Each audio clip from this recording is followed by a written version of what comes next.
Bienvenidos a la conferencia de hoy domingo sobre el Noli Me Tangere de Correggio, que, por cierto, lo tienen en la sala 56B del museo, por si luego alguien quiere ir a verlo. La conferencia hoy nos la da don Antonio Manuel González Rodríguez, quien ha estudiado en las universidades de La Laguna, Barcelona, Madrid y Bolonia con los profesores Emilio Lledó, Robert de Ventós, Simón Marchán y Humberto Eco. Es licenciado en Filosofía y Letras en la sección de Filosofía Pura por la Universidad de Barcelona, obteniendo la calificación de sobresaliente con la tesina El simbolismo musical en la obra de S. K. Langer. Doctor en Historia del Arte por la Universidad Complutense de Madrid, con la tesis Teoría y Estética del Espejo, Historia de una Metáfora, en 1985, con la calificación de sobresaliente cum laude. En la actualidad es profesor titular de Teoría del Arte e Historia de la Estética en el Departamento de Arte Contemporáneo de la Universidad Complutense de Madrid. Historiador y crítico de arte, ha orientado sus investigaciones hacia la teoría e historia del arte en la Edad Moderna, Pacioli, Rafael, Tiziano, Poussin, Velázquez, etcétera, el mito clásico y su incidencia en el arte y la literatura, estudios interdisciplinarios, la estética musical y el análisis y la crítica de arte contemporáneos, con especial atención al arte canario. Ha sido comisario de exposiciones de artistas canarios contemporáneos, ha dirigido el curso de Arte y Pensamiento de la Universidad de Verano de La Gomera de 1999 a 2002 y entre sus publicaciones destacan Estudio introductorio a la edición de L.P. Pacioli, La divina proporción, Últimas tendencias, Las claves del arte expresionista, Gonzalo González, El espejo de las nubes, Rafael Sanzio, El imaginario estético del paraíso, Del locus amoenus a la nostalgia de los orígenes, en el catálogo de la exposición Hespérides, El interior del jardín, etcétera. En la actualidad prepara la edición comentada del viaje a Italia de Goethe en Acal y sin más le dejo con él. Que disfruten de la conferencia y ya les digo, si luego quieren ir a visitar la obra, la tienen en la sala 56B. Muchas gracias.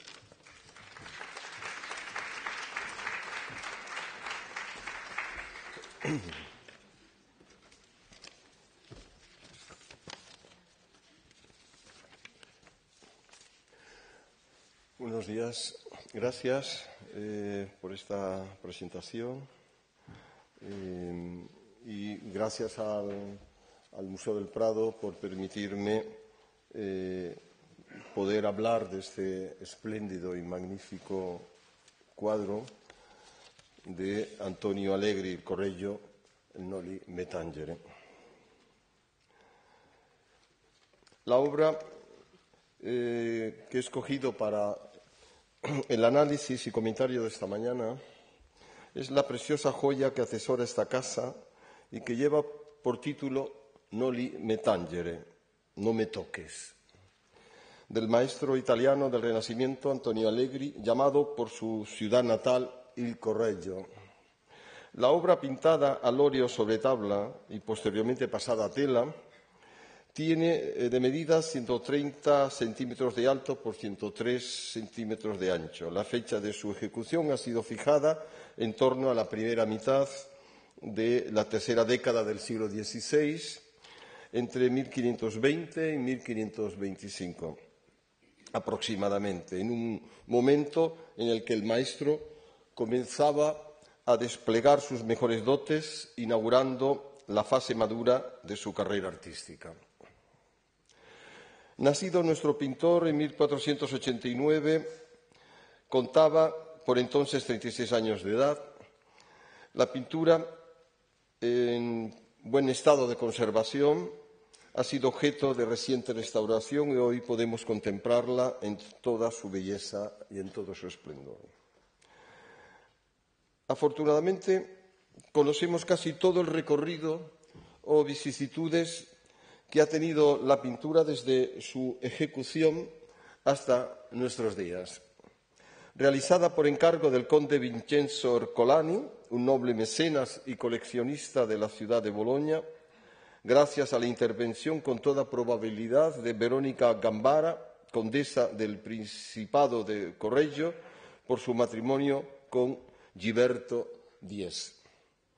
La primera mención de la pintura se encuentra en la guía manuscrita de Pietro Lamo, una de las más antiguas guías histórico-artísticas escritas en Italia en torno a 1560, a escasos 30 años pues, de la ejecución de esta obra.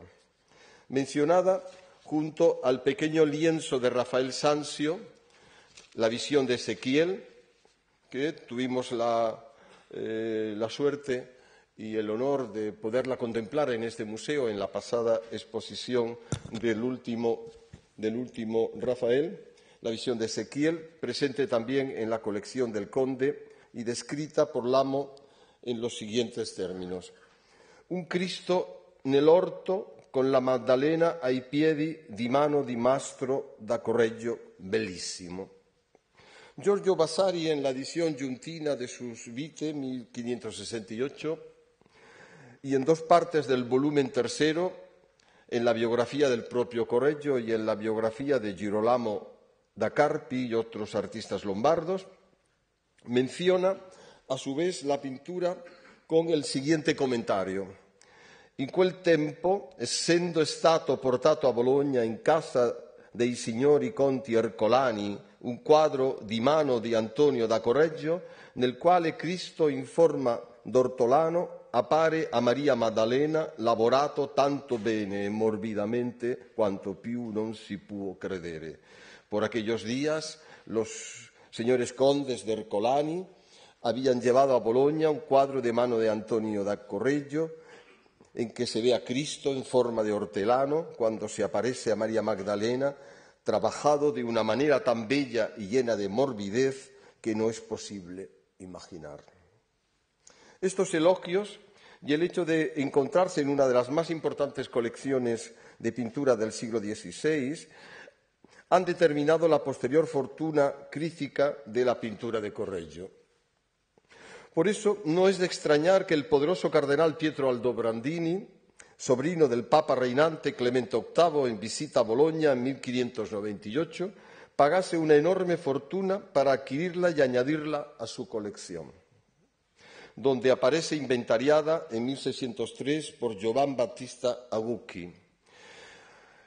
Olimpia Aldobrandini la regala al cardenal Ludovico Ludovisi, specificandolo en una nota que dice che fu donato dalla eccellentissima signoria al signore cardinale Ludovisi l'anno 1621, fatta ad istantia degli miei figli.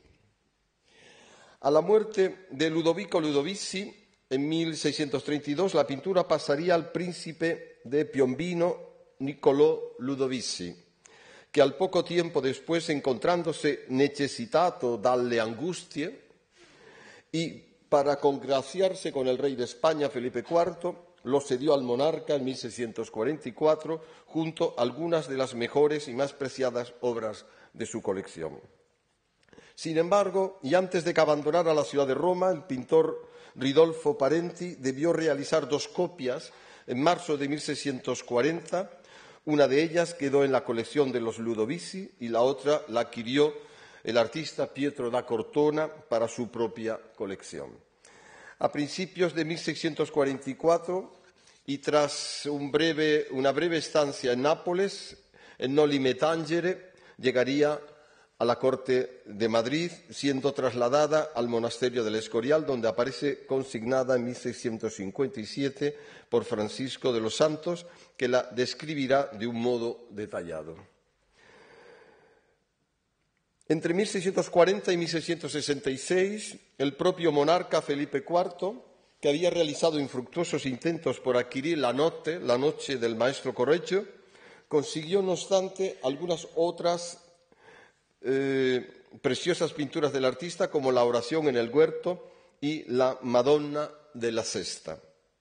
La predilección por nuestro pintor, que le venía al monarca de su abuelo Felipe II, que ya había adquirido algunas copias de obras de Correggio. El Noli Me Tangere permanecerá en el Escorial, donde aparecerá todavía registrada en 1793 por Antonio Conca.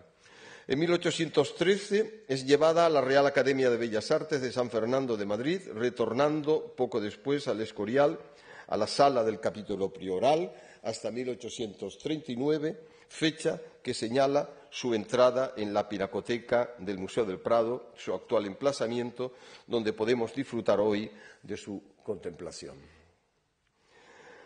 Antonio Allegri, el Correggio, nace en torno a 1489 en la ciudad de Correggio, como ya se ha indicado, en el seno de una familia media acomodada, de padre mercader y pequeño propietario, que recibe los primeros rudimentos de pintura en el taller de su tío paterno, Lorenzo.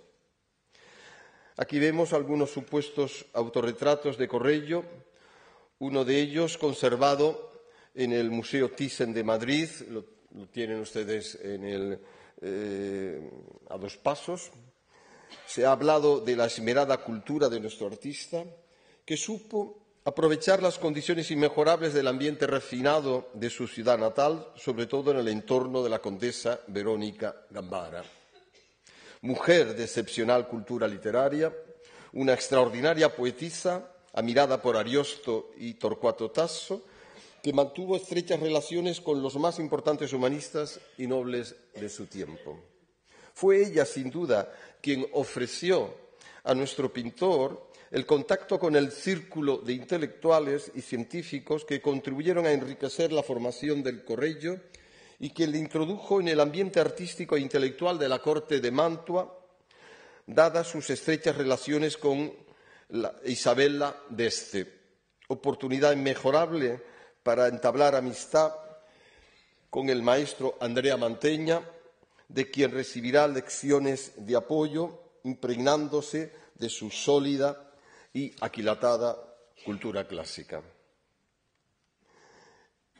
Es precisamente aquí, en Mantua, donde Correggio realizará una de las primeras obras públicas, decorando la capilla fúnebre de Mantegna en Sant'Andrea en torno a 1511, del que destaco este conmovedor tondo de la Deposición de Cristo, extraído de su sitio y depositado en el Museo Diocesano de la ciudad. Pintado di sotto in su, con un impresionante y temerario scorzo, sin duda un elocuente homenaje al maestro Mantegna, resuelto en una composición dramática, dominada por el tremendo grito de María Magdalena, inaugurando así una relación intensa y personal del artista con la iconografía de la Santa, que aparecerá en los momentos más significativos de toda su carrera artística. Recibió lecciones del insigne maestro de la Universidad de Bologna, Giovanni Battista Lombardi, un gran humanista y físico, quien le introdujo en el estudio de las artes liberales. Ambos mantuvieron en junio de 1513 un intercambio de regalos. El científico le haría donación del precioso códice manuscrito de la geografía de Francesco Berlinghieri y nuestro artista le ofrecería este magnífico retrato suyo de medio cuerpo, con la mano derecha posando sobre un precioso códice, modales refinados y expresión de intensa concentración intelectual. Entre 1514 y 1516, Rafael Sanzio termina su famosa Pala de Santa Cecilia, una obra que hemos de situar como punto de partida en el análisis de la pintura Noli me tangere de Correggio. La decoración de la stanza de la Segnatura en el Palacio Pontificio del Vaticano había consolidado el prestigio y la fama de Rafael en toda Italia. La obra fue encargada por la patricia boloñesa Elena Dujoli dal Olio para su capilla familiar en la iglesia de San Giovanni in Monte Uliveto de Bologna. Cuando en torno a 1520 Correggio reciba el encargo del Noli me tangere para otra familia nobiliaria de Bologna, los Ercolani, que ya poseía otra pintura de Rafael, la visión de Ezequiel, como ya he señalado hace unos instantes, nuestro artista pudo realizar una visita a dicha ciudad, donde tendría la oportunidad de contemplar las dos obras del maestro de Urbino. La estancia en Bologna no aparece documentada, pero sería insensato negarla, como señala el gran estudioso de nuestro artista, el Serjan, a la vista de la notable coincidencia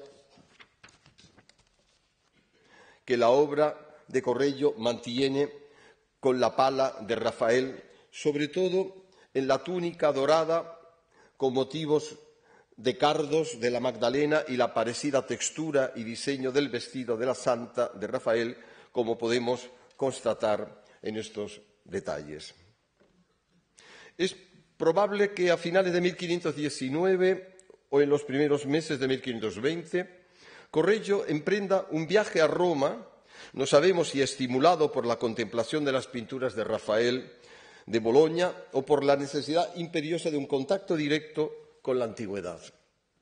Se ha especulado mucho acerca del viaje formativo a Roma, viaje que niega el propio Vasari, señalando que fue el primero que en Lombardía comenzó a pintar en estilo moderno, y de ello se deduce que si hubiese salido de allí y su talento se hubiese podido desenvolver en Roma, habría producido obras maravillosas y provocado celos a muchos que fueron estimados como grandes en su época.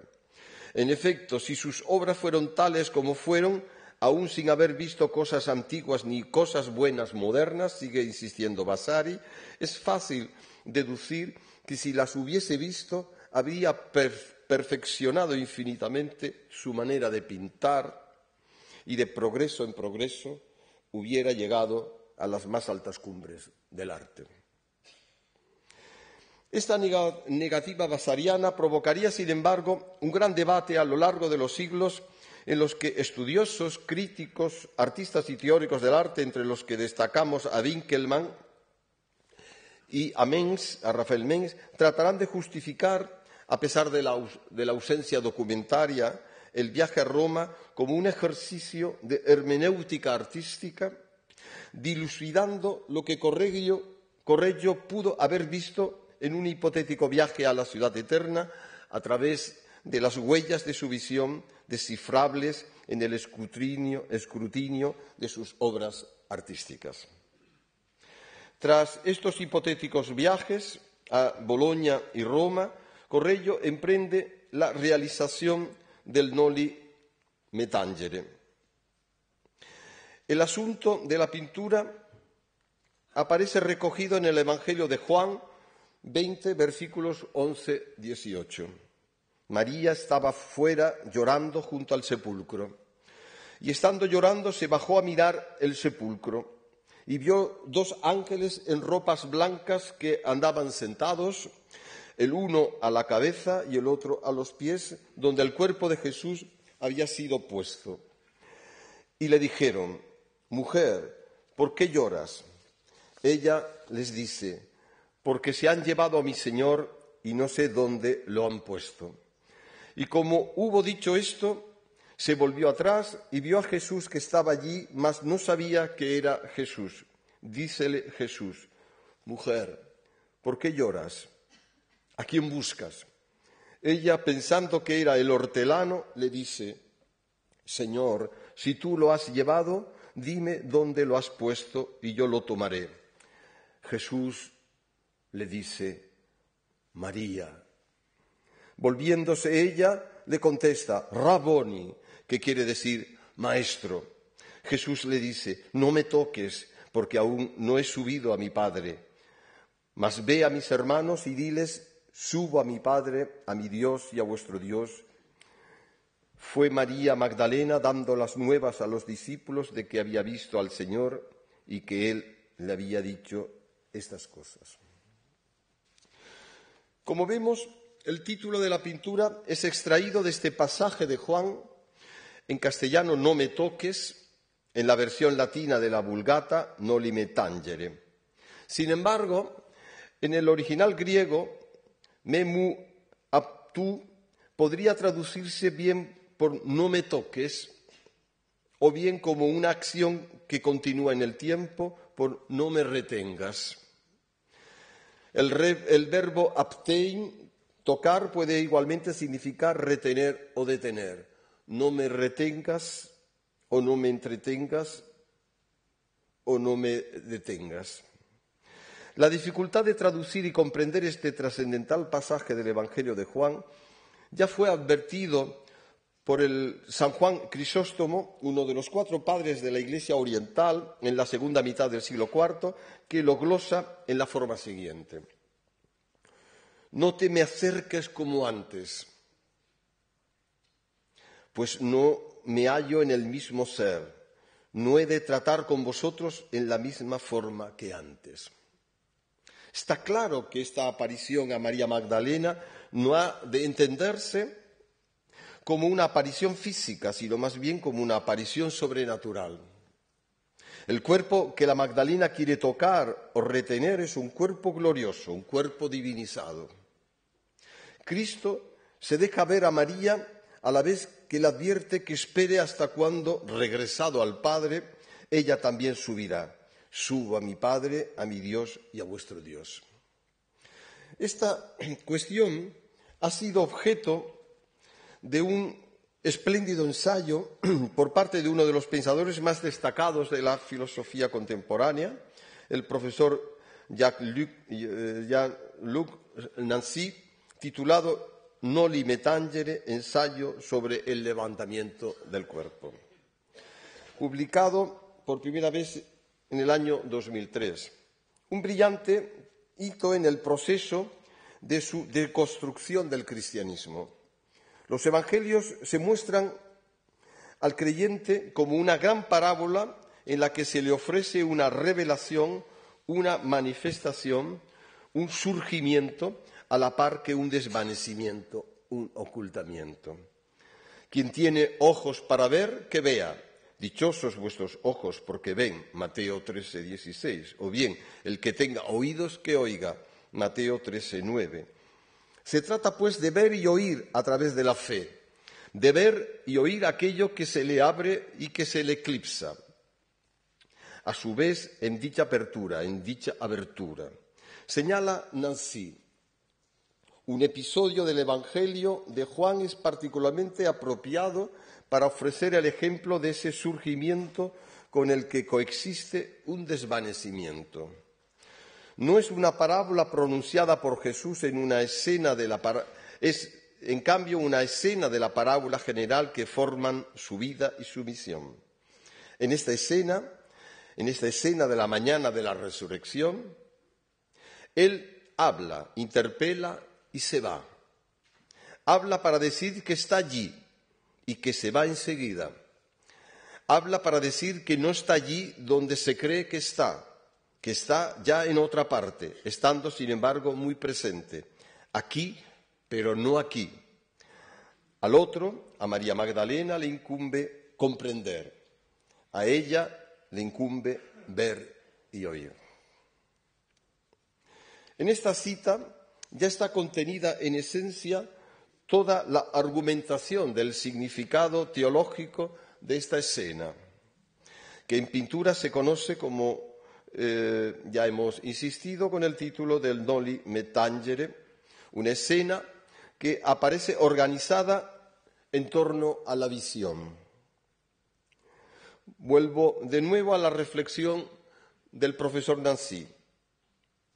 Magdalena, al acercarse a la tumba, ve que la piedra del sepulcro ha sido retirada y constata que éste está vacío.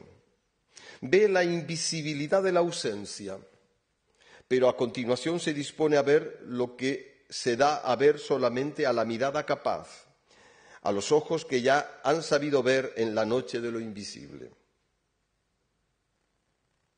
Tal es la propuesta, señala Nancy, que la escena evangélica del Noli me tangere plantea como motivo central. La secuencia del encuentro con María Magdalena sería esta. Tú ves, pero esta vista no puede ser un tocar, si el tocar mismo debiera figurar la inmediatez de una presencia. Tú ves lo que no está presente, tocas lo intocable, que se mantiene fuera del alcance de tus manos, igual que aquel que ves delante de ti, deja ya este lugar del encuentro. Estas consideraciones previas nos van a permitir analizar e interpretar el cuadro del Noli Me Tangere de Correggio. Trataré de mostrar hasta qué punto nuestro artista ha comprendido el trasfondo teológico que subyace en la escena evangélica, motivo de la pintura. Dicho motivo contaba pues con una larga historia, con una larga tradición. Entre las fuentes iconográficas que Correggio pudo ver o tener en cuenta en la composición de su obra, sin duda estaría la historia homóloga pintada por Giotto en la Cappella Scrovegni de Padova entre 1304 y 1306.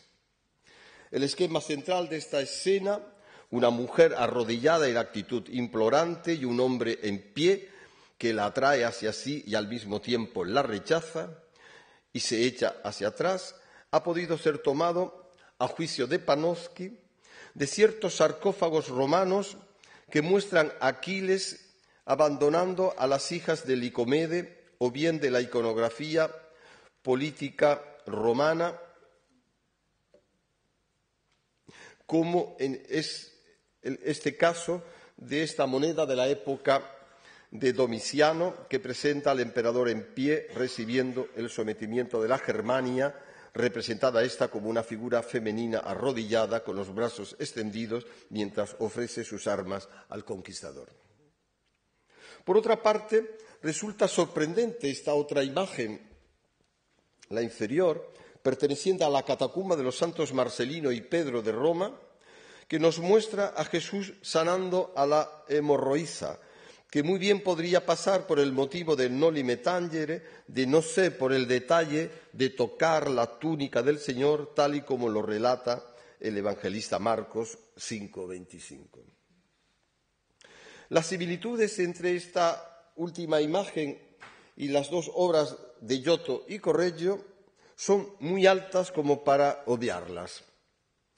No existen documentos que acrediten que nuestros dos artistas han tomado de la pintura paleocristiana el esquema compositivo o que les pudiera haber llegado a través de otras fuentes posteriores. Lo cierto es que las relaciones entre ambas son realmente sorprendentes.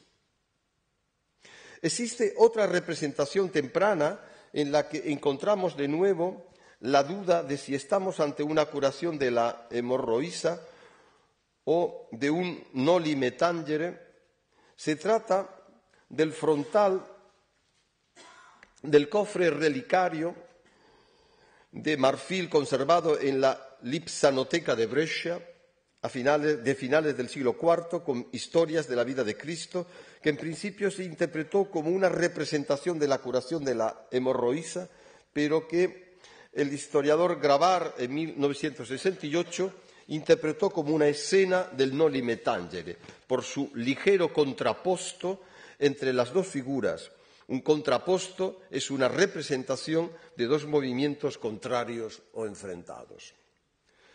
Precisamente es esta solución en contraposto lo que Baraz pone de relieve a propósito de la escena del Giotto. Señala que el arte occidental, frente a la tradición oriental bizantina, produjo y formuló para la representación de esta escena del Noli Me Tangere una serie de gestos expresivos que resultan útiles a la hora de identificar las fuentes que pudieron servir al maestro y, por extensión, a Correggio. En primer lugar, los brazos extendidos de Magdalena y, en segundo lugar, el contraposto de Cristo. En el fresco de Giotto, Cristo aparece representado en pleno movimiento, en un movimiento continuo. A la vez que se dirige a María, vuelve su cuerpo, su pierna derecha, en dirección fuera del espacio pintado. Sin embargo, más importante que este movimiento hacia fuera del espacio pintado es el movimiento interno de la figura de Cristo, el contraposto. Igual hace el Cristo de Correggio, tratando de salir fuera del espacio de la pintura en la diagonal descendente que termina en el ángulo inferior derecho, mientras su brazo izquierdo se dirige a lo alto siguiendo la diagonal ascendente que apunta al ángulo superior derecho. En ambas pinturas la tendencia de Cristo hacia lo alto aparece reforzada por la diagonal del cuerpo de ambas María, que continúa a través del brazo de Cristo, el derecho en Giotto, el izquierdo en Correggio. El contraposto de Cristo, tanto en Giotto como en Correggio, pone en evidencia la lucha de sus impulsos. Esto es, el acto de retirarse, evitando que le toque, pero a la vez mantener una actitud de condescendencia, de ahí la ambigüedad de su mano extendida, pues por una parte la rechaza y por otra o trata de bendecirla o trata de invitarla hacia sí. Resulta particolarmente interesante para la composición del Noli Me Tangere de Correggio este curioso contraposto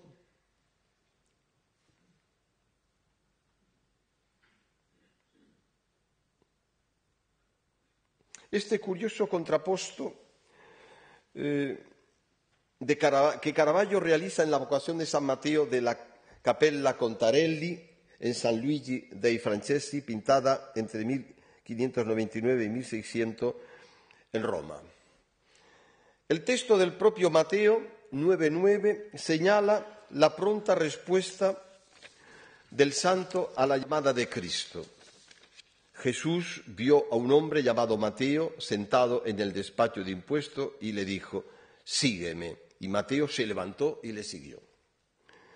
¿Cómo mostrar en pintura esta escena que implica unas secuencias temporales para mostrar la instantaneidad de la respuesta a una llamada? Caravaggio recurre a un curioso y extraño contraposto. Veamos la secuencia. Cristo se hace presente en el espacio del publicano, Mateo. Con el gesto del índice de su mano derecha señala a Mateo, es decir, le dice, ven. Al instante Mateo, con el índice de su mano izquierda dirigido hacia sí mismo, responde, ¿quién? ¿Yo? Cristo, con los 3 dedos plegados, un gesto muy característico italiano, en actitud de moverlos varias veces, le dice y ordena que venga hacia él. Esto es, sí, vieni qua. Pero mientras sucede estas secuencias, los pies de Cristo, como vemos en la pantalla, ya están dando la vuelta para salir por donde ha venido, a pesar de que la parte superior de su cuerpo permanece de perfil dirigido hacia Mateo. Esta extraña y curiosa disposición no tiene otro objeto que mostrar las distintas secuencias de una acción congeladas en el tiempo, para indicar así su instantaneidad. Está ahí, pero ya no está. El contraposto del Cristo de Correggio es presentado aquí de un modo menos forzado. Basta con situar un obstáculo delante, en el caso de Caravaggio con la figura de Pedro, para ocultar la postura forzada del cuerpo de Cristo. La postura del Cristo de Noli Me Tangere de Correggio adopta los movimientos de una danza, los pasos de un ballo, fácilmente reconocible. Toda la escena es planteada como los movimientos de una pareja de baile o danza. Mientras él realiza el movimiento de alejamiento, ella, arrodillada, trata de alzarse para seguirle, mientras él, con el gesto de su mano derecha, parece rechazarla y a la vez atraerla hacia sí. He marcado la silueta del cuerpo para hacer más evidente el movimiento de ballo, a la vez que he rectificado lo que parece un error anatómico o un error de diseño, error probablemente consciente para hacer plausible el contraposto.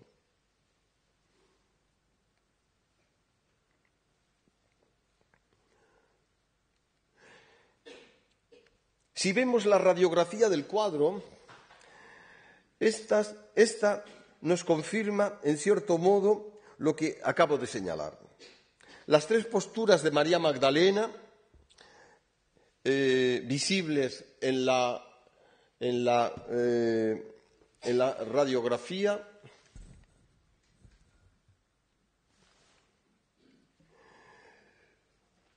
indican que Correggio, en el proceso de elaboración de su obra, debió de estar obsesionado con la idea de representarla iniciando el movimiento de elevación como respuesta al movimiento de alejamiento de Cristo. Los pies de Cristo presentan a su vez un arrepentimiento. En la radiografía se muestran más adelantados, como si su gesto de huida fuera realmente retraído, llevado hacia atrás en una postura más cercana a María y no tan distante, creando así una relación con ella más intensa.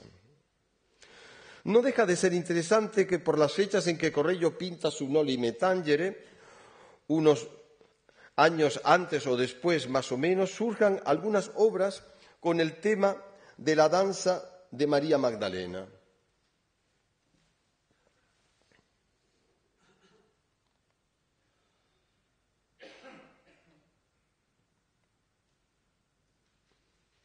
Aquí vemos con más detalle los elementos que acabo de apuntar presentes en la radiografía del cuadro. Como digo, entre las obras que en torno a la fecha en que Correggio está pintando su Noli Me Tangere surgen algunas obras señaladas y significativas con el tema de la danza de María Magdalena, tanto en pintura y grabados como en música, sobre todo en el ambiente artístico y espiritual de lo que Friedlende denominó los manieristas de Amberes. He aquí un ejemplo pictórico de dicha escuela. Entre las obras dedicadas a la danza cabe destacar este grabado de Lucas van Leyden, La danza de María Magdalena, de 1519, cuya réplica musical sería la Basse Danse, la Baja Danza María Magdalena, de Pierre Blondeau, que aparece publicada por el gran impresor de música Pierre Attegnan en 1530, precisamente la música de danza con la que hemos iniciado esta intervención y que podemos escuchar de nuevo a continuación.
Sin embargo,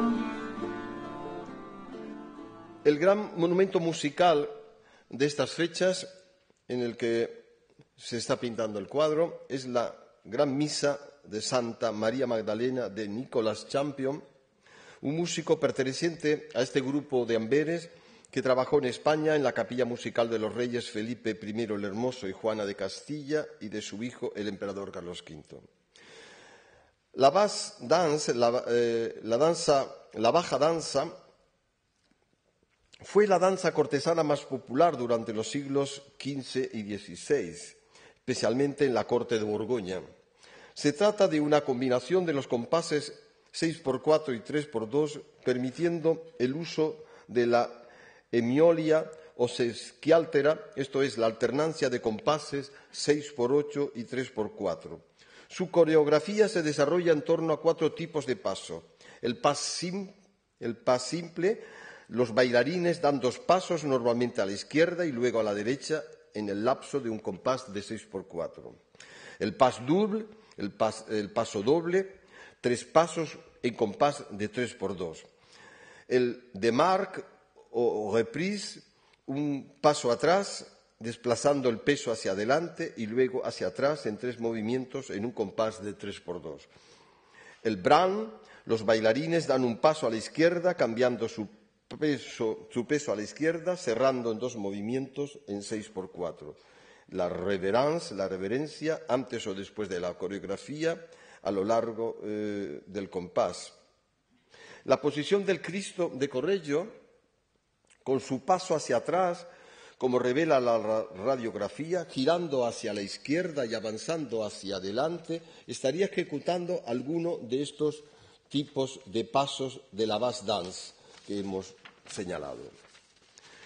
Mientras escuchamos la danza María Magdalena de Pierre Blondeau, podemos contemplar algunas de las imágenes del siglo XVI donde el tema de Noli me tangere es resuelto de forma preponderante como una escena de danza di ballo. Como ya hemos escuchado la música, solamente pondré las imágenes.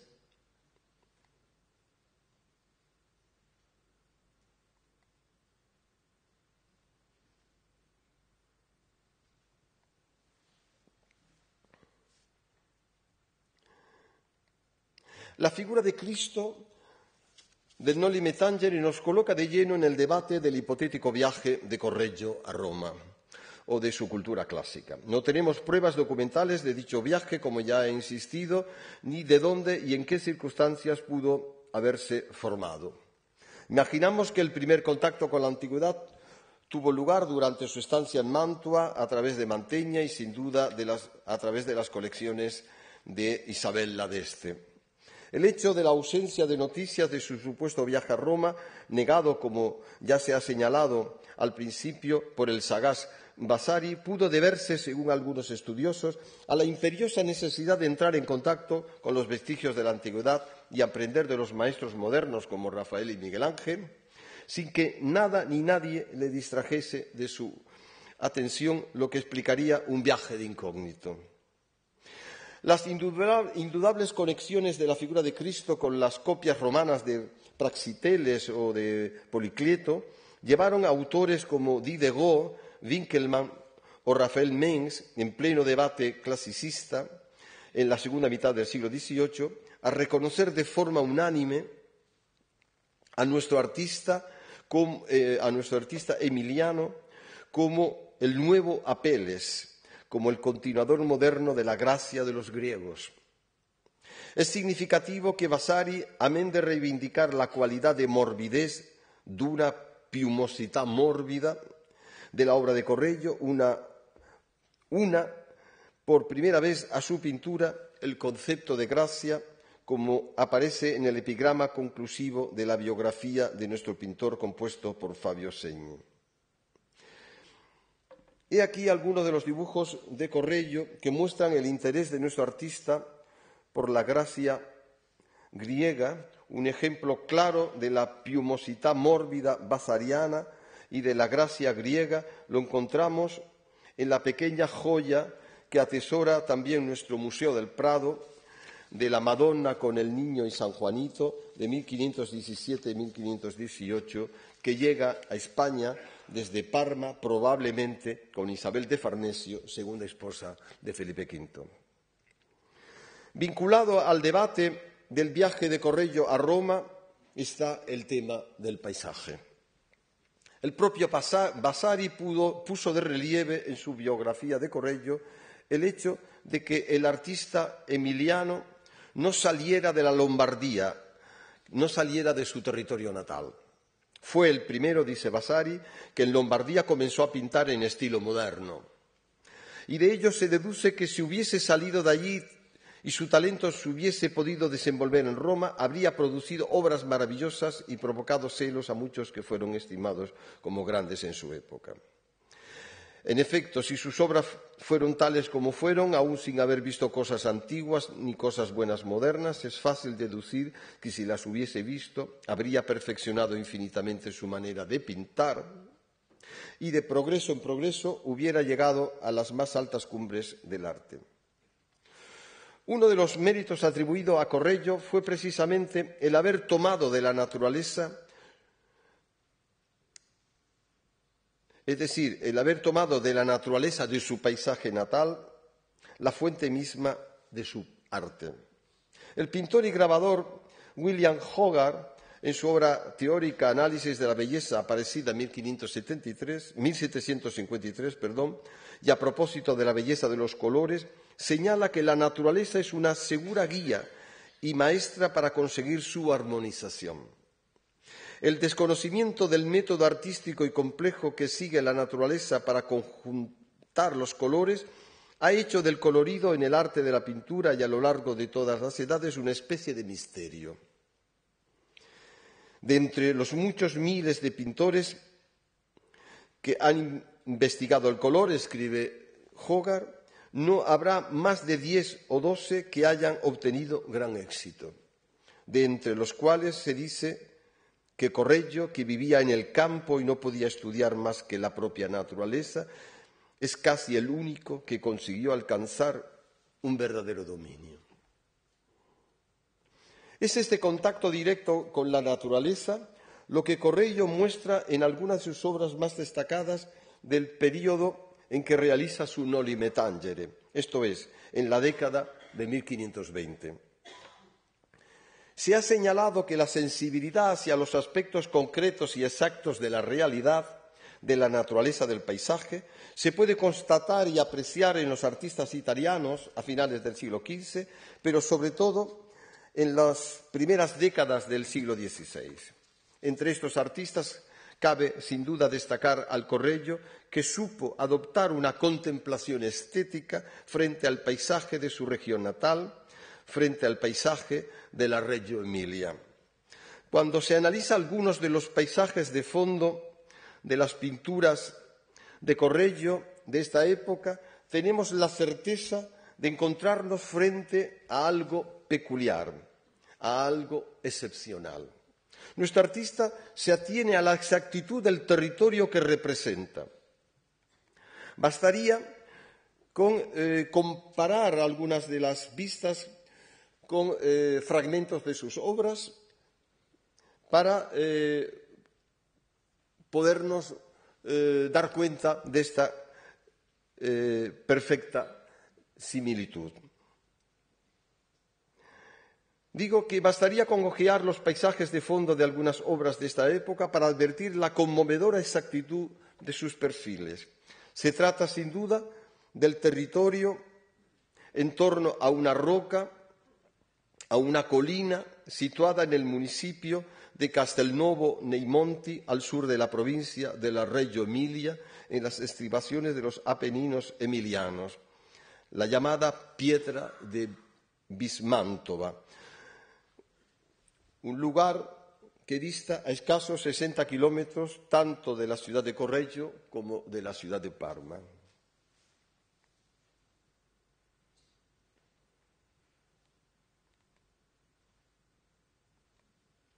Es realmente sorprendente. Incluso si unimos las dos obras que llevan el curioso título del Día y la Noche, dos obras, por lo tanto, complementarias, veríamos la continuidad del paisaje en ambas obras.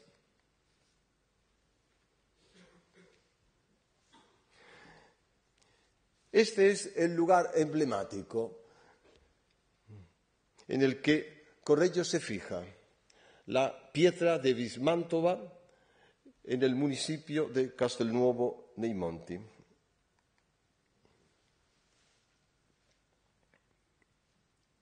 Esta es la piedra, esta es la prominencia, ahí la veis magnífica.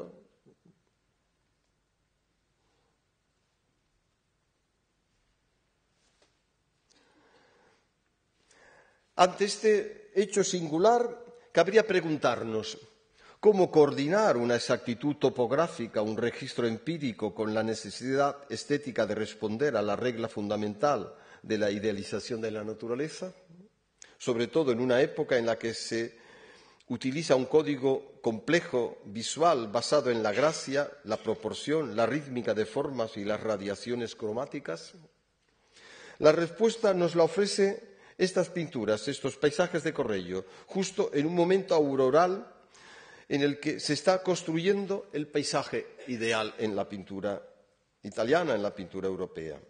Es Virgilio quien va a inspirar los paisajes ideales del Renacimiento, por sus delicadas sugerencias de paisajes y por su evocación del mundo antiguo con toda su plenitud de vida y su confianza en el cuerpo, como muy bien señalara Kenneth Clark en su bello ensayo El arte del paisaje. Con Giorgione o Tiziano tenemos dificultad de identificar topográficamente los paisajes reales de sus pinturas, esos paisajes que han cimentado las bases de una tipología que durará 3 siglos. Una tipología inspirada fundamentalmente en el paisaje italiano, que recreará Annibale Carracci, Lorena, Poussin y Salvatore Rosa, hasta hacer exclamar al pintor inglés Gainsborough a finales del siglo XVIII de que no valía la pena pintar un solo paisaje fuera de Italia. Porque, en efecto, el paisaje italiano es el paisaje de la historia por excelencia, el paisaje por antonomasia. Pero la dificultad de constatar los lugares reales de las pinturas de Giorgione o Tiziano, en cambio, no la tenemos cuando nos enfrentamos con estos paisajes de Correggio, con esta maravillosa Pietra de Vismantova.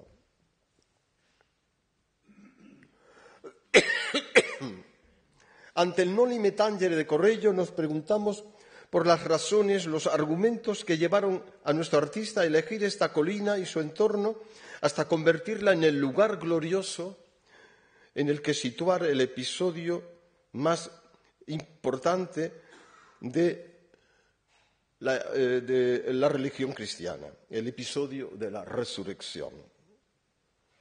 Basta con repasar la historia de este lugar para tener la clave de su elección. La Pietra de Vismantova aparece mencionada con su nombre latino, Suismontium, en la historia de Tito Livio, Atud Condita, libro 39, 2.8. El monte donde los lígures se refugiaron para defenderse del ejército de Roma al mando de Marco Emilio, el general que dará nombre a la región. El otro cónsul, dice Tito Livio, Marco Emilio incendió y devastó los campos de los lígures y sus aldeas situadas en las llanuras y los valles, mientras que ellos ocupaban 2 montes, el Balista, la actual Balestra, y el Suismontium, la actual Pietra de Vismantova. Por otra parte, es el lugar celebrado y cantado por Dante en la Divina Comedia. Es en el canto 4 del Purgatorio donde el poeta Virgilio conduce a Dante hasta un bello paraje donde se detiene. Aquí está el objeto de vuestra demanda, dice Dante. Cualquier portillo de los que suele tapar el aldeano con un manojo de espinos, cuando maduran las uvas, es mayor que el sendero por donde subimos solos, mi maestro y yo, cuando la multitud de almas se separó de nosotros.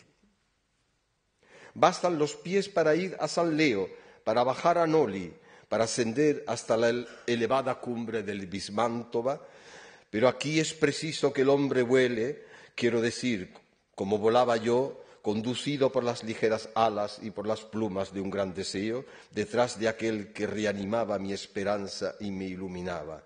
Íbamos subiendo por el sendero excavado en el peñasco, cuyas quebradas rocas nos estrechaban por ambos lados. y el suelo que pisábamos nos obligaba a ayudarnos con pies y manos. Cuando llegamos a sitio descubierto sobre el rellano de la alta base del monte, dije: «Maestro mío, ¿qué camino seguiremos?». Y él me contestó: «No des ningún paso hacia abajo, prosigue subiendo detrás de mí hacia la cima de este monte, hasta que se nos aparezca algún experto guía». La cima era tan alta que no podía alcanzarla a la vista, y la subida mucho más empinada que la línea que divide en dos partes el cuadrante. No deja de ser significativo que sea precisamente el poeta Virgilio quien conduzca a Dante hasta este emblemático lugar de la Pietra de Vismantova, lo que ya de por sí lo convierte en un paisaje ideal, literariamente connotado. Es muy probable que Correggio conociera esta circunstancia y que su elección no fuera casual. Además, la región está especialmente connotada por la devoción a María Magdalena, que se remonta a la época medieval, que cuenta con innumerables santuarios y oratorios dedicados a la santa. Hay uno en especial situado en el vecino monte Ventasco, a 1501 metros de altitud, con una pequeña gruta cercana donde, según la leyenda local, la santa permaneció un tiempo haciendo penitencia en su viaje desde Tierra Santa hasta Provenza, donde se encuentra su tumba y sus reliquias. El oratorio está muy restaurado y tiene un origen milenario. Según noticias fehacientes, desde 1319 existía aquí una pequeña comunidad femenina de jóvenes penitentes. En la misma zona de Castelnuovo nei Monti existió un oratorio dedicado asimismo a María Magdalena, el oratorio del Castello, entre finales del 400 y principios del 500, que estuvo un tiempo dedicado al patrono de la localidad, San Pancracio. El paisaje del Noli Me Tangere es tan preciso que incluso puede localizarse la torre y la iglesia que aparecen al fondo, que podría perfectamente ser la iglesia de Ginepreto de San Apolinar de 1229, que todavía hoy existe en la localidad. El pintor ha señalado incluso el camino de subida a la cima, que bordea el espigón camino que vemos en esta fotografía tomada desde lo alto.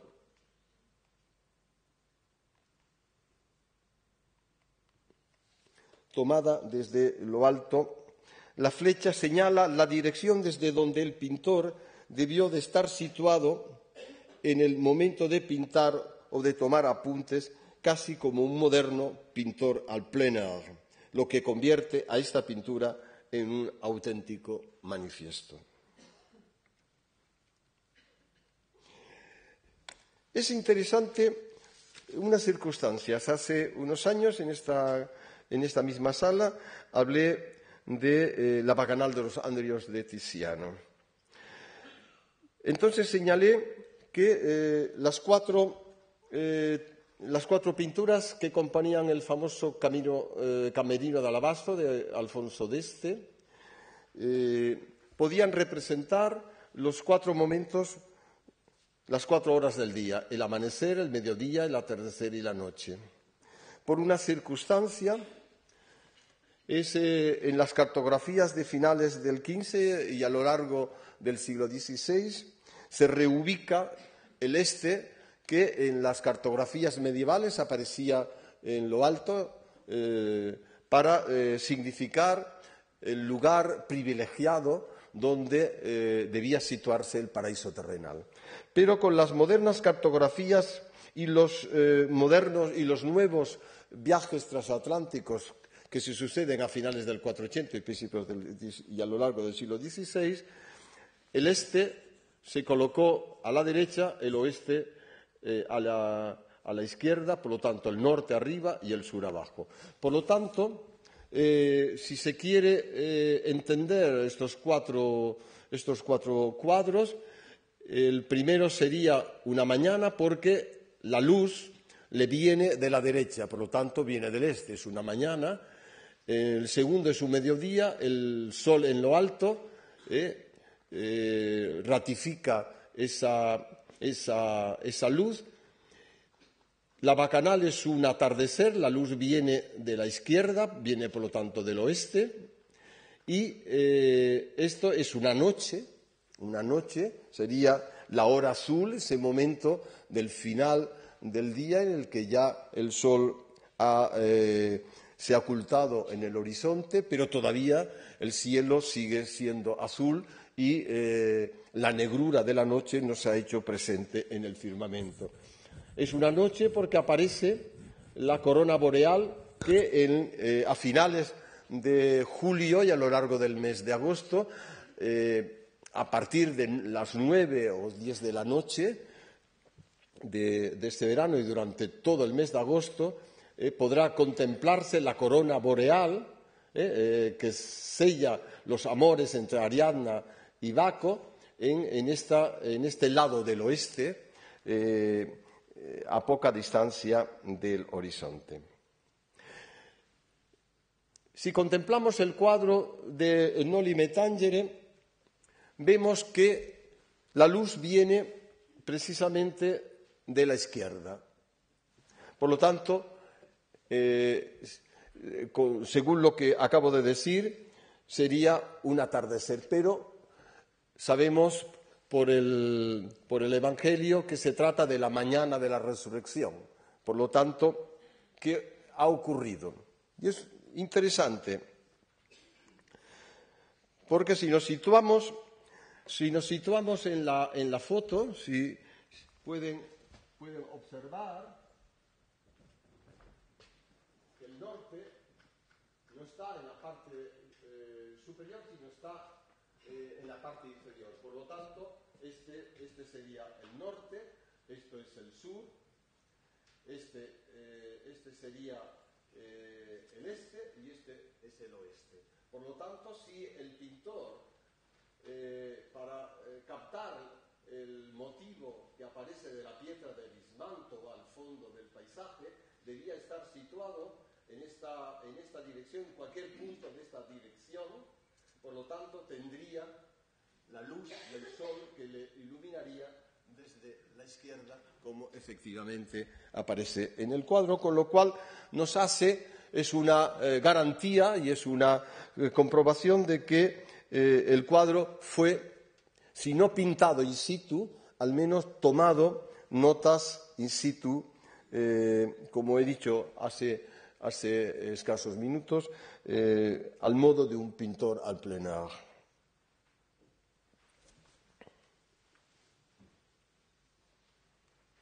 Lástima que no he podido ofrecerles una foto de este lugar. Lo he solicitado a las autoridades del municipio de Castelnuovo Neimonte, que han estado enormemente solícitos con mi demanda. Me han enviado noticias y comprobaciones, confirmado mis comprobaciones. Pero, dado la situación de la época, con mucha nieve y con mucha niebla, sobre todo con mucha niebla, ha sido imposible fotografiar el mismo ángulo que el cuadro presenta. Han quedado en que me lo mandaría cuando las condiciones climáticas sean más favorables. Y espero que para la publicación del trabajo que pienso realizar con motivo de esta investigación pueda aportarlo.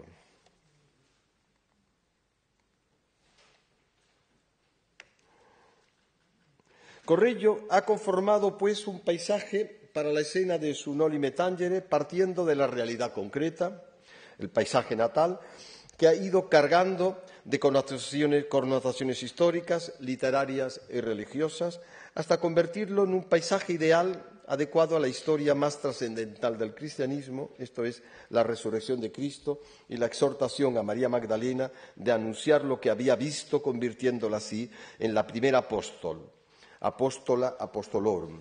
Según el credo de la Iglesia Católica, Cristo, antes de la resurrección y del encuentro con María Magdalena,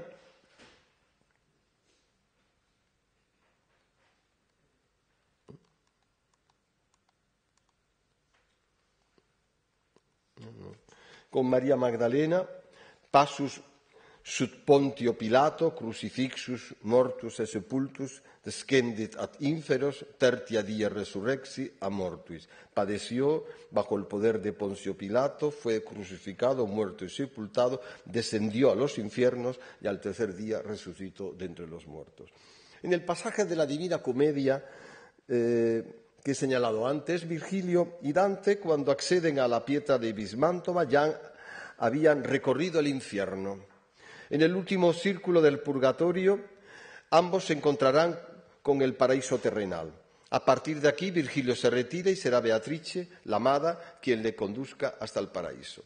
No sería extraño, pues, ver en este paisaje de la mañana de la resurrección un trasunto del nuevo paraíso, del paraíso cristológico, un paraíso sin pecado, porque Cristo con su muerte ha redimido al hombre del pecado original, convirtiéndose en el nuevo Adán de un nuevo mundo. La historiadora Susan Haskin, en su monumental ensayo titulado María Magdalena, mito y metáfora, recoge el comentario gnóstico sobre la figura de María Magdalena de Hipólito, obispo de Roma, uno de los primeros antipapas que vivió entre finales del siglo II y principios del siglo III.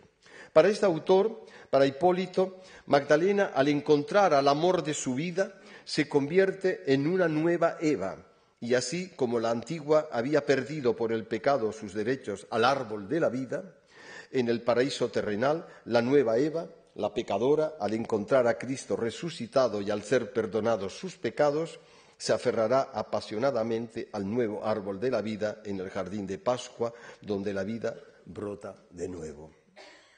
La santa gozará del título de la nueva Eva hasta el siglo IV, cuando comience a unirse en una sola figura a las tres Marías de los Evangelios, la María de Betania, la pecadora de Lucas, que con sus cabellos secó los pies de Cristo tras lavarlos con perfumes, y María, la hermana de Marta y Lázaro, que por orden del Papa Gregorio fueron unidos en una sola figura. María Magdalena se convierte así en un objeto de meticuloso escrutinio por parte de los autores ortodoxos. El honor de ser la nueva Eva recaerá a partir de entonces en la Virgen María. Sin embargo, María Magdalena seguirá, en cierto modo, cautivando las mentes de los fieles a lo largo de todo el período medieval, hasta que en el siglo XIII sea protagonista de muchas piezas de teatro religioso. Este privilegio de ser la nueva Eva viene confirmado en la iconografía de el Noli Me Tangere, al aparecer de forma destacada un árbol en la escena. Como vemos en estos ejemplos,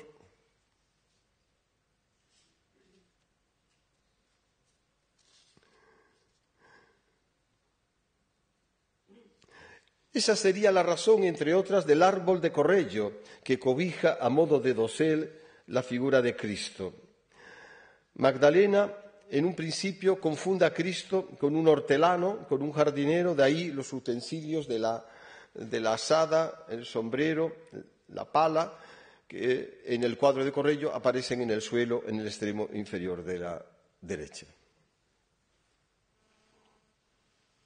Uno de los cuadros que se pintaron partiendo de nuestro cuadro de Corrello es el de Alonso Cano. Como veis, la similitud del vestido, incluso de la disposición del árbol en la derecha, cerrando a modo de dosel y cubriendo a las dos figuras. Es de los pocos pintores que en este tema del no me toques es el único que toca la frente de María Magdalena, tal vez haciéndose eco de una leyenda piadosa que dice que el lugar de la frente donde se posó la mano de Cristo, ese trozo de piel, permaneció y es lo que se conserva en este relicario del monasterio de Saint-Maximin, en la Provence, con las reliquias de la Santa, donde puede verse perfectamente el trozo de piel en lo alto. Para finalizar ya mi discurso, haré una pequeña mención a la imagen de una Magdalena enamorada. No voy a entrar en el tema de la presencia de la Santa en los evangelios gnósticos apócrifos que mencionan supuestas relaciones carnales entre Cristo y Magdalena, cuestión de una candente actualidad a raíz del Códice da Vinci. Pero no quiero dejar de aludir a la ambigüedad y al toque ligeramente erótico con los que muchos artistas, y en especial nuestro Correggio, han ilustrado la escena del Noli me tangere. Y para ello algunas citas de los escritores antiguos, como este comentario del obispo Hipólito, donde realiza la primera exposición cristiana de la alegoría salomónica del Cantar de los Cantares. Según Hipólito, la novia del Cantar de los Cantares que busca a su novio no es otra que María Magdalena, la portadora de mirra que busca a Cristo en el huerto para embalsamarlo. En esta línea está la bellísima homilía de Orígenes de Alejandría sobre el Evangelio de la Quinta Feria de Pascua, editada en Venecia, in vulgare, en italiano, por Antonio Sanchi en 1501. En ella, Orígenes hace exclamar a María Magdalena como una mujer enamorada y dice que había perdido la vida de su alma y ya creía que sería mejor morir que vivir. Pero tal vez muriendo encontraría aquello que viviendo no podía encontrar, pero sin el cual no podía vivir. Ciertamente el amor es fuerte como lo es la muerte. ¿Qué otra cosa podía ser el amor en María? Estaba fuera de sí, insensible. Sintiendo no sentía, viendo no veía, oliendo no olía. No estaba allí donde estaba, pero toda ella se encontraba en el lugar donde se encontraba su maestro, sin saber dónde lo habían llevado. Mis pies marchan sin querer reposar. Ay de mí, ¿a dónde ha ido mi alegría? ¿Dónde está escondido mi amor? ¿Dónde está mi dulzura? Muero de amor y voy penando por el dolor. Retorna, querido mío, retorna, querido sobre todos los deseos. Oh amable y deseable, devuélveme tu alegría.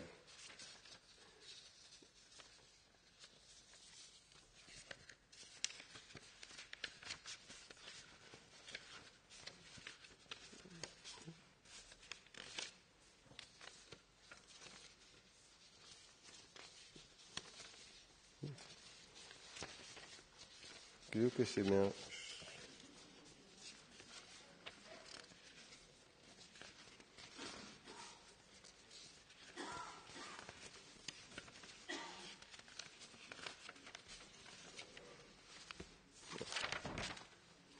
Muéstrame tu faz, que resuene tu voz en mis oídos, porque tu voz es dulce y tu rostro es bello. Es espléndido el lenguaje apasionado de este escritor de finales del siglo II, con el que quiero cerrar mi intervención.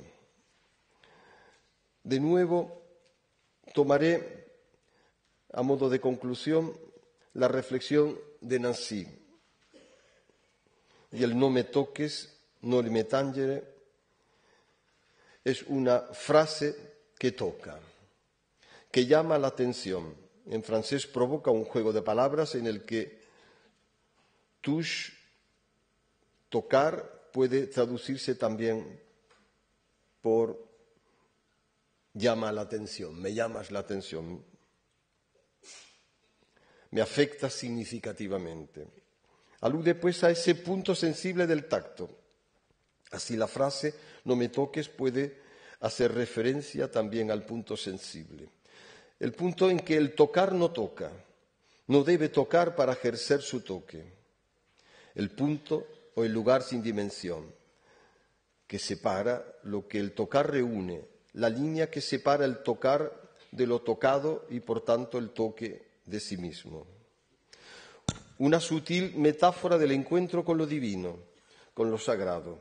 No me toques como antes, porque este ya no es mi cuerpo mortal.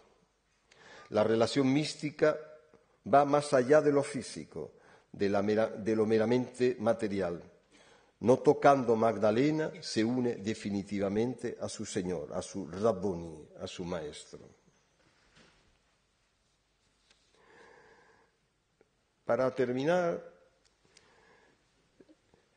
no quisiera terminar sin antes escuchar una parte del Sanctus de la misa de Santa María Magdalena de Nicolas Champion, seguidor del humanista y bibliotecario Jacques Lefebvre de Tarbes, que en 1518 escribió una célebre biografía sobre María Magdalena por encargo de Luisa de Saboya, madre de Francisco I de Francia, tras una peregrinación que la dama realizó a la cueva de Saint-Baume, cerca de Aix-en-Provence, donde se encuentran las reliquias de la santa, en especial el precioso relicario con la calavera que conserva el trozo de piel de la frente que tocó Cristo con su mano.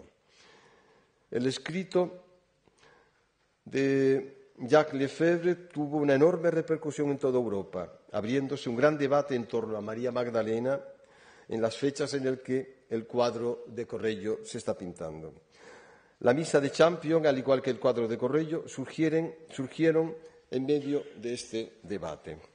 Y para terminar, no me resisto a leer una página que Darío Fo, no sé si es un comentario propio de Darío Fo sobre el cuadro o es lo que él sugiere, formando parte del Evangelio apócrifo de Juan. No he podido localizar este texto en el Evangelio apócrifo de Juan y, por lo tanto, no sé si es verdad. Pero, como dicen los italianos, si non è vero, è ben trovato. Soy una puerta para ti que llama, soy un camino para que andes, le dice Cristo a María Magdalena. Ahora respondes a mi danza. No hay comentario más elocuente que un cuerpo que se agita en el aire. Danzando me demuestras que comprendes lo que digo. Has visto mi sufrimiento y mirando no has permanecido inmóvil. Has retorcido tu cuerpo como un árbol movido por el viento. Te has contorsionado en la danza para ser sabia. Me tienes como un lugar de reposo, consolándote en mí.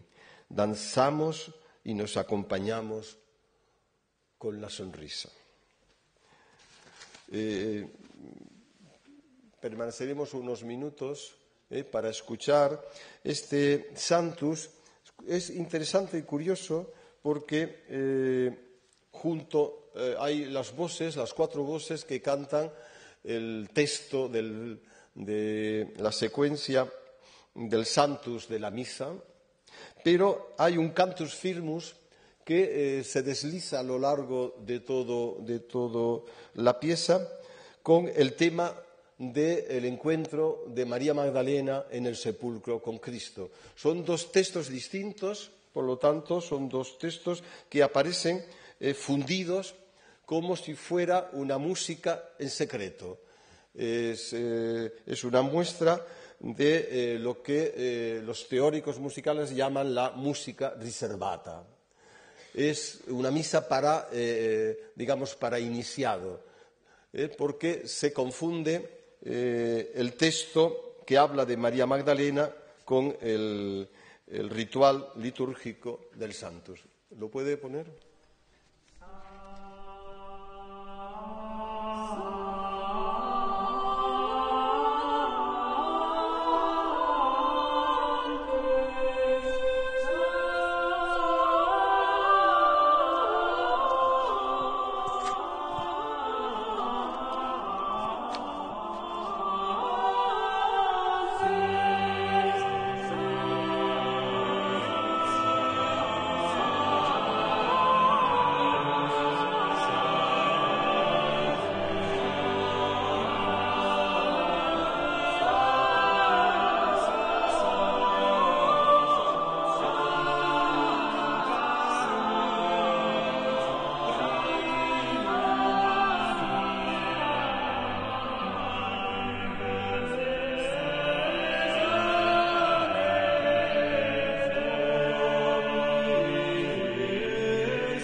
Muy bien, gracias por su asistencia y por la hora. Buon pranzo.